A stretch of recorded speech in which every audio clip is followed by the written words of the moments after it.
She carries her family's football legacy with effortless elegance, but is determined as a running back making a touchdown. We are delighted to welcome back Marnie Schneider, author of the ever-expanding children's series, Football, Freddie and the Fumble Dog, and the book's namesake is also with you. It's so good to see you, Marnie.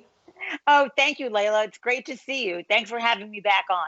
You have been up to a lot since the last time that we saw you. It's been a couple of years already. That was when you came down and you were talking about the Carolina Panthers book that you had written.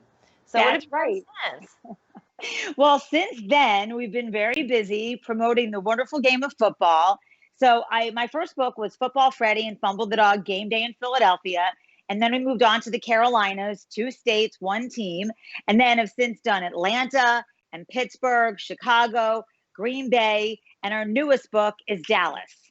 Oh, so fantastic. We're really excited about that, yes. And some of the biggest, best fans for all of those teams. So I know that they're really excited to pass down their love of football to the young ones. Well, I think so. Look, to me, I grew up in a football family, and we always say football is family, but it's about sharing traditions and sharing the experience of cheering for your team. So you might like one team and your family members might like another team, but coming together and cheering and celebrating that great event is something really fun that we can all agree on is a great thing to do together as a family. It really is. And I want to get into this upcoming season in just a little bit. Obviously, there are going to be some changes, but I want to talk about your legacy and your grandfather's legacy. Well, thank you. So, my grandfather did many great things as the owner of the Philadelphia Eagles, including putting a woman, my mother, in the most powerful position in all of football, which is running the team as the vice president, legal counsel, and general manager. So that was one of the great things that my grandfather did in the 80s. He also is one of the original founders of the Ronald McDonald House, something that I'm very involved with and very proud of.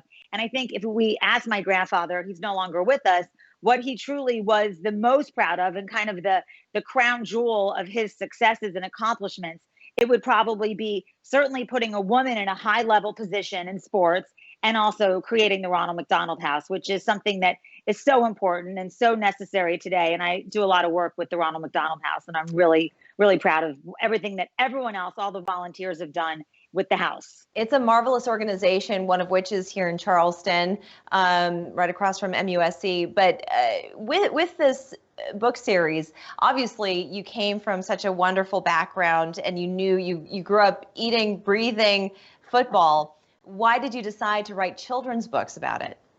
Well, I felt like for me, if you can speak sports, I believe sports really is the universal language. And it is a way for boys and girls and fathers and brothers and uncles and everybody to communicate. So my story was, let me find a way to connect the dots, share the history. My mom was a teacher before becoming a lawyer and running the Eagles. So I love history and I love reading and I love teachers. So we said, let's write a kids book series that highlights all these great historical places that are all over our wonderful country, and then merge that together with a little bit of football. So while obviously the name of the book is Football, Freddie, and Freddie is based off my life and Fumble the dog right here, it really is a history book and travel and tourism. So you get to experience all these great things and then learn a little bit about football so that you can really have a great conversation with your friends, your family, colleagues, whatever it is.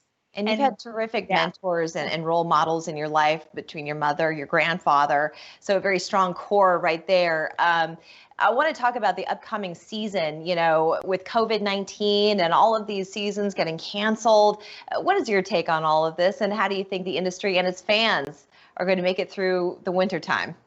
I think like with every professional sport and with every professional person, we really care about putting the integrity and the quality on the field or whatever it is that you're doing. So I know that the NFL and the players and the front office and everybody will really work hard to put an incredible product on the field so that us as fans can cheer on the team and enjoy it. It's going to be a little bit different this year. And so we're just going to learn to pivot and adapt. And that's really what also professional sports teach us, is to be flexible and to be understanding of the surroundings and learn to play with what you have.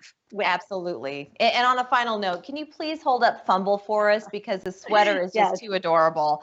Oh, He's a little thank football. You. He's a little football. How about that? Yeah, his name is Fumble, and fumbles are often, always kind of considered a negative. But sometimes, fumbling the ball, which is what I love about sports and what I love about football, is that, you know what? You pick up the ball and you get another chance to do it again. And that is so great.